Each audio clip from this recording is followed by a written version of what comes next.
오늘 저에게 주어진 제목은 성평등, 젠더와 성평등입니다. 그래서 그 젠더와 성평등의 문제를 보다 오늘의 세계의 관점에서 어떻게 짚어보는가라고 하는 문제를 오늘 강연에서 다룰 겁니다.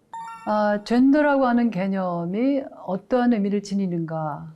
우리가 이제 전통적으로 생각하던 생물학적 성으로서의 섹스가 아니라 사회문화적 구성으로서의 젠더 개념을 가지고 그것이 우리 삶의 모든 영역에 어떤 영향을 미쳤는가라고 하는 것을 우리가 살펴보면서 그것이 의미하는 것, 사회 정치적인 문제들, 문화적인 문제들, 또 종교적인 문제들에서 그 젠더의 등장이 어떤 의미를 가지는가, 또 그 젠더와 연결된 성차별의 문제, 또 그 성차별을 넘어서는 성평등을 어떻게 우리가 지향할 것인가라고 하는 폭넓은 주제를 다루게 될 것입니다.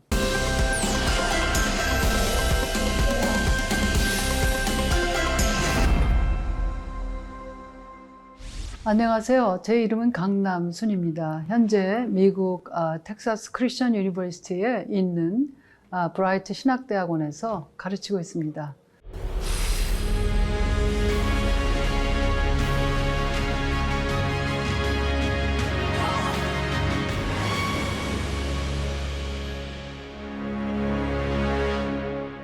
저는 인간에게 세 가지 언어가 있다고 늘 생각을 합니다. 하나는 말의 언어, 또 글의 언어, 그리고 몸의 언어요.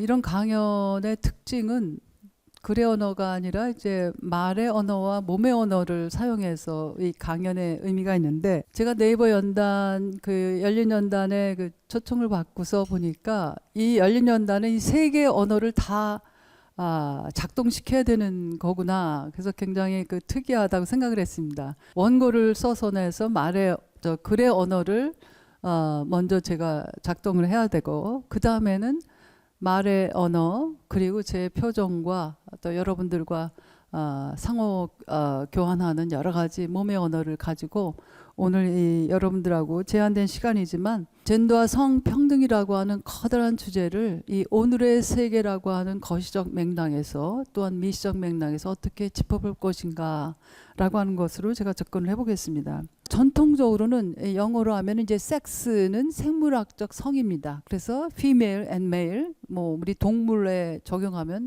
암컷, 수컷이죠. 그거는 이제 생물학적으로 규정된 하나의 성을 섹스라고 그러는데, 이제 1950년대가 지나면서 새로운 개념들이 등장을 했는데 젠더라고 하는 개념이 등장했습니다. 그것은 생물학적으로 지정된 성으로서의 섹스가 아니라 사회문화적 구성으로서의 남성, 여성입니다. 우리가 아이가 태어났을 때 남성이 태어났다, 여성이 태어났다 그러지 않고 남자아이가 태어났다, 여자아이가 태어났다 이렇게 말하잖아요. 그러니까 거기에서 남성과 여성이라고 하는 거는 후천적으로 사회문화적 구조에 따라서 구성된 것이라고 하는 의미가 있습니다. 자, 이 말 자체를 이제 만든 사람은 성의학자인 존 머니라고 하는 사람이 1955년에 만들었다고 그래요. 그런데 그 성의학자 존 머니가 만든 이 젠더라고 하는 개념은 우리가 지금 사용하고 있는 의미에서, 포괄적인 의미에서의 젠더 개념이 아니었습니다. 그런데 이제 시몽드 보부아라고 하는 이제 1949년에 아주 유명한 이 페미니즘의 클래식이라고 얘기를 하고 있는 The Second Sex라고 하는 제2의 성이라고 하는 책을, 그 책이 젠더라고 하는 개념을 사실은 담아내고 있는 책이었습니다. 시몽드 보부아가 이 젠더라고 하는 개념을 사용하진 않았어요. 그런데 시몽드 보부아가 여성은 태어나는 것이 아니라 만들어지는 것이다. 아마 이 말을, 이 한 문장이 암시하고 있는 것은 굉장한 그야말로 혁명적인 겁니다. 자, 이 얘기는 여성만 아니라 남성도 태어나는 것이 아니라 만들어지는 것이다. 이렇게 할 수 있는 거거든요. 그래서 women are not born but made, 이 말이 가지고 있는 의미는 많은 사람들에게 충격적이었습니다. 아니, 여자와 남자로 태어나서 그래서 여자는 여자다움, 남자는 남자다움 이렇게 생각해 왔는데 그것이 아니라고 하는 거예요. 그래서 이 젠더라고 하는 것은 우리가 가장 당연하게 생각했던 것들을 것들의 문제 제기를 하면서 혁명적 의미를 지니게 됩니다. 자, 그래서 그런 것들을 보면은 사실 이 젠더라고 하는 개념은 성차별에 대한 인식, 역사 속에서 남성은 제1의 성이었고 여성은 제2의 성이었다. 남성은 발화 주체로서 존재해왔지만 여성은 언제나 자기에 대해서 스스로 말하지도 못하는 발화 객체로서 존재해왔다. 즉 시몽드 보바의 표현으로 따르면 제2의 성으로 존재해왔습니다. 자, 이런 것들을 보면서 다양한 분야에서 하나의 혁명적 사건들이 일어났어요. 왜냐하면 당연하다고 생각했던 것들에 대해서 다 이것이 당연하지 않다라고 하는 것, 사회문화적으로 구성된 것이라고 하는 것이 있기 때문에 의학이면 의학, 생물학, 또 뭐 교육, 정치, 경제, 종교, 문화, 과학까지 모든 분야에서 이 젠더 개념은 우리가 의도하든 하지 않든 다양한 하나의 변혁을 가져왔습니다. 자, 그런데 이 우리가 이제 한 사회에는 다양한 차별이 있습니다. 전통적으로는 대표적인 차별이 이제 섹시즘, 성차별, 섹스에 기반한 차별, 섹시즘이라고 그러죠. 성차별, 또 계층차별, 그 사람의 사회적 계층에 근거한 차별, 그래서 클래시즘, 또 레이시즘, 레이스에 근거한 차별. 이 세 가지가 대표적인 차별이었는데 지금은 이제 차별 종류가 수도 없이 많이 늘어났습니다. 그런데 이 대표적인 차별들과 이 섹시즘이 가지고 있는 공통점이 있죠. 이 어떤 종류의 차별이든 어떤 사유 방식에서 출발하냐면 이분법적 사유 방식에서 출발해요. 자, 남자 여자, 뭐 백인 흑인, 또 그 뭐 태양과 달, 또 서구와 비서구. 자, 이런 것들을 이분화시켜서 우리 현실을 이분법적으로 분류합니다. 자, 그러는데 거기에서 분리만 하면 끝나면 좋은데 그것이 아니라 분류해 놓고서 그것의 한쪽은 우월한 쪽, 또 다른 한쪽은 열등한 쪽으로 우월을 나눕니다. 그래서 이 모든 종류의 차별의 공통적 출발점은 지배의 논리에서 출발해요. 우월한 쪽은 열등한 쪽을 지배해도 된다. 아니, 지배해야만 한다. 왜냐하면 계몽의 대상이 됩니다. 열등한 쪽은. 그래서 서구 신빙주의도 이러한 지배의 논리, logic of domination이라고 하죠. 지배의 논리에 의해서 다양한 지배와 종속의 구조들을 정당화시켜 왔어요. 그런데 성차별이 이러한 다른 차별과 독특하게 상이한 점이 있습니다. 우리가 이제 전통적으로 차별 논의를 할 때 가장 많이 논의되는 게 세 가지 차별이죠. 성차별, 또 인종차별, 계층차별입니다. 이 세 가지는 소위 지배의 논리라고 하는 것에 의해서 작동이 돼요. 열등한 쪽과 우월한 쪽을 나누고서 자, 그것에 의해서 우월한 쪽이 열등한 쪽을 지배해도 된다라고 하는 것이 지배의 논리의 하나의 구조인데 이 종류의 차별들은 대부분 공적 영역에서 경험이 됩니다. 인종차별이나 계층차별은 공적 영역에서 경험이 되는데 자, 성차별은 공적 영역에서 뿐만 아니라 가장 그 사적인 영역에서까지 성차별의 경험을 하게 됩니다. 성차별의 문제는 침실에서부터 세계 모든 권력의 집중지인 백악관에서까지 성차별은 벌어지고 있다. 이런 문제를 얘기하는 것은 성차별이 가지고 있는 다른 차별들과의 독특성을 드러낸다고 볼 수 있습니다. 그래서 이 페미니즘이 뭐 한국뿐만 아니라 미국에서도 소위 F워드가 되고 있는 것 중에 하나가 자기가 가장 편안하게 느꼈던 사적 영역에서까지도 비판적 성차를 적용해야 되고 자기 또 문제 제기를 해야 되고 수정해야 되기 때문에 이 성차별의 문제를 다루는 게 가장 힘든 이유가 바로 그렇습니다.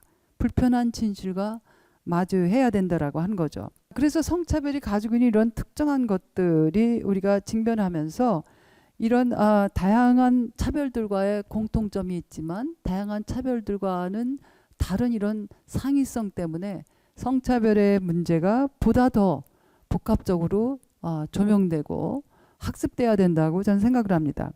서구 문명에서 굉장히 중요한 기점을 마련한 그 마틴 루터의 종교 개혁은 여러 가지 점에서 기독교의 절대화를 탈절대화하면서 priesthood of all believers라고 하는 소위 만인 제사장직이 가지고 있는 굉장히 혁명적인 정신을 가진 그런 토대를 가지고 이 종교개혁이 이제 이루어졌습니다. 그런데 그런 마틴 루터의 그런 개혁적 정신 안에도 사실은 그 모든 all believers의 그 all에는 여성이 들어가지 않았습니다.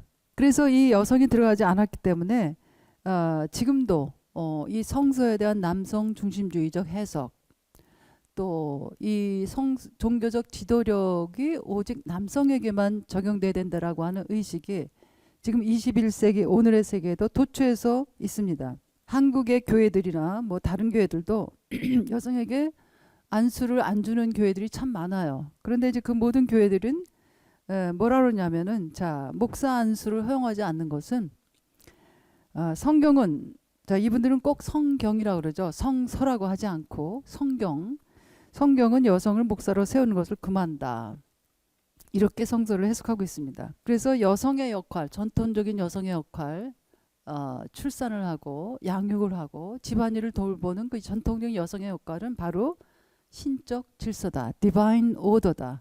신이 그렇게 여성과 남성의 어떤 역할을 그렇게 다르게 만들었다, 그렇게 하고 있습니다. 자, 이런 주장을 하는 사람들에게 젠더라고 하는 개념이 등장하는 것은 얼마나 그 혁명적인 사고입니까? 젠더의 등장은 이제까지 절대적으로 생각해 왔던 남자와 여자, 또 남자와 여자의 각기 다른 역할, 그런 것들이 사실상 선천적으로 주어진 것이 아니라 후천적으로 사회 문화적으로 구성된 것이라고 하는 의미에서 이제 특히 이 젠더의 등장이 종교에서 굉장한 근원적인 문제 제기를 하기 시작했는데, 첫째는 우선 신적 질서를 이제 파괴하는 의미가 된다고 생각을 많은 사람들이 했고, 그 다음에는 신에 대한 상징, 또 성서에 대한 다양한 해석들, 또 여성의 지도력 문제가 이 젠더의 등장으로 인해서 새롭게 이제 하나의 문제점으로 제기가 됐기 때문에, 특히 종교 영역에서는 이 젠더의 등장을 굉장히 위험한 것으로 보고 있고, 여전히 지금 21세기에도 이 젠더라고 하는 개념을 많은 종교, 특히 기독교 그 단체들이 혹은 교회들이 받아들이지 않고 있습니다. 한 인간이 가지고 있는 젠더만이 아니라 그 사람이 어떤 직책을 가지고 있는가, 또 사회적 계층이 어떤 것인가, 장애가 있는가 없는가, 다양한 한 인간을 이루는 다양한 요소들이 교차한다라고 하는 게 이제 인터섹셔널리티의 중요한 개념인데, 이전에는 그 교차성에 대한 인식을 하지 못할 때는 백인 여성이든 흑인 여성이든 모든 여성은 피해자다, 모든 남성은 가해자다, 이런 흑백 논리적 이분법적 접근 방식으로 많이 여성운동이 전개되어 왔어요. 그런데 그러다 보니까, 그러면 예를 들어서 가부장제의 경험을 백인 여성이 경험하는 것과 흑인 여성이 경험하는 것이 똑같은가? 한참 운동이 전개되면서 인식하게 된 게, 같은 여성이라고 해서 동일하게 가부장제나 남성 중심주의를 경험하는 게 아니다. 그 여성이 고학력이라든지 또 굉장히 부자라든지 또 다양한 특권을 이미 가지고 있는 그런 사회에서 여성이라면은 그렇지 못한 여성들이 경험하는 것과 전혀 다른 세계를 경험하고 있다라고 하는 거예요. 저는 이 성차별의 문제만 아니라, 그래서 다양한 차별들이 어떻게 교차하는가. 그래서 한 사람은 이쪽 면에서는 피해자가 될 수 있지만 다른 면에서는 무의식적, 의식적으로 가해자가 될 수 있어요. 그래서 그런 자기의 특권과 권력, 피해와 가해의 구조가 무엇인가를 예민하게 알아차리려면은 바로 성평등을 모색하기 위한 하나의 전 단계는 바로 이런 인식의 확장이 가장 중요하다고 생각을 합니다. 우리가 차별을 차별로 아는 것은 사실 자명하지가 않아요. 커다랗게 보면 두 가지로 되는데, 이 무엇인가를 함으로써의 차별, 그래서 discrimination by commission, 그래서 예를 들어서 그거는 보이는 차별이에요. 누군가에게 폭력을 행사했다든지, 누구를 의도적으로 배제한다든지, 또 제도적으로 특정한 성에는 하지 못하도록 한다든지, 그래서 우리가 그것은 분석하면 쉽게 분석이 되는 가시적 차별입니다. 그런데 이제 더 심각한 것 중에 하나는 비가시적 차별인데, 그것은 생략에 의한 차별 혹은 누락에 의한 차별, 그래서 discrimination by omission이라고 하는데, 이것은 중심부에 있는 사람들을 언제나 중심에만 놓음으로써 그 중심부에서 배제된 사람들, 여성이라든지 뭐 장애인이라든지 또 성소수자라든지 이런 사람들을 끊임없이 차별하는 결과를 낳게 돼요. 많은 사람들에게는 이것이 정상으로 보이기 때문에, 이제까지 역사 속에서 남성의 그 구중심적 자리를 차지했기 때문에 남성이 언제나 100% 있어도 그것은 당연하지만, 거꾸로 여성이 100% 어떤 집단에서 지도적 행사한다든지 그럴 때는 그것이 비정상으로 보이기 때문에 이 생략에 의한 차별이 굉장히 심각한 문제를 야기하고 있습니다. 이제까지 우리 한국의 구조에서 중심부를 이루고 있던 사람들이 주변화될 때는 그것이 굉장히 비정상으로 보입니다. 그런데 주변화됐던 사람들이 중심부에서 역할을 하는 모습이 보일 때는 그것이 완전히 비정상으로 보여요. 그래서 이 비정상의 정상화 혹은 정상의 정상화라고 하는 것이 이제 등장하게 됩니다. 자, 한 사회에서 어떤 평등을 어떻게 판가름하는가, 여러 가지 측면이 있겠지만 중요한 것 중에 하나는 결정기구와 결정 과정에 그 다양한 젠더가 어떻게 참여하는가를 보는 겁니다. 그래서 이제 그런 조사가, 데이터가 필요한데, 한국 사회는 어떤 분야든 교육, 정치, 경제, 종교 모든 분야에 있어서 결정기구와 결정 과정에는 여전히 이 젠더, 남성, 시스맨이죠. 남성 젠더들이 이제 중심부를 이루고 있습니다. 자, 그래서 이 한국 사회의 하나의 치명적인 문제점 중에 하나는 다양한 사람들이 끊임없이 주변화되는 거, 주변부적 존재로 하는 것을 우리가 자연스럽게 본다라고 하는 거가 굉장히 심각한 문제라고 저는 생각합니다. 그래서 대변의 정치학이라고 하는 이제 개념이 등장했는데, Politics of Representation, 한 사회를 누가 대변하는가, 또 한 집단을, 종교 집단이든 교육 집단이든 정치 집단이든 경제 집단이든 한 사회를 누가 대변하는가. 그래서 거기에서는 언제나 물어야 될 질문이, 그 사람들의 대변은 어떤 관점에 의해서 형성되는가, 또 누구의 이득을 확장하는가. 그래서 whose perspective, whose interest it serves라고 하는 개념, 누구의 이득을 확장하는가, 그 사람들의 대변이라고 하는 것, 이 질문을 끊임없이 물어야 된다라고 하는 겁니다. 저는 이 한 인간을 구성하고 있는 것이 성만이 아니기 때문에, 젠더만이 아니기 때문에 우리가 우선적으로 성평등을 모색하지만 궁극적으로는 다양한 종류의 차별에 대한 어떤 인지를 확장하면서 다양한 종류의 차별까지 넘어서는 평등을 모색해야 된다고 생각합니다. 그래서 우선적으로 가장 중요한 하나의 과제는 내가 한 개인으로 혹은 우리가 한 집단으로 차별에 대해서 얼마만큼 우리가 이해하고 있는가. 그래서 저는 이제 그것을 차별 문해력이라고 했습니다. 그래서 다양한 현대사회의 다양한 차별을 내가 얼마만큼 이해하고 있는가, 그것을 끊임없이 학습하고 인지하는 게 중요하다고 생각을 합니다. 미국 떠나기 전에는 여러 단체들의 이제 자문위원도 하고 그랬는데, 그때마다 강조한 것이 그 공부하는 모임 내부적으로 만드는 것을 제가 강조했었습니다. 왜냐하면 학습하지 않을 때는 현대사회에서 벌어지고 있는, 오늘의 세계가 벌어지고 있는 다양한 문제들을 볼 수 있는 눈이 형성이 안 됩니다.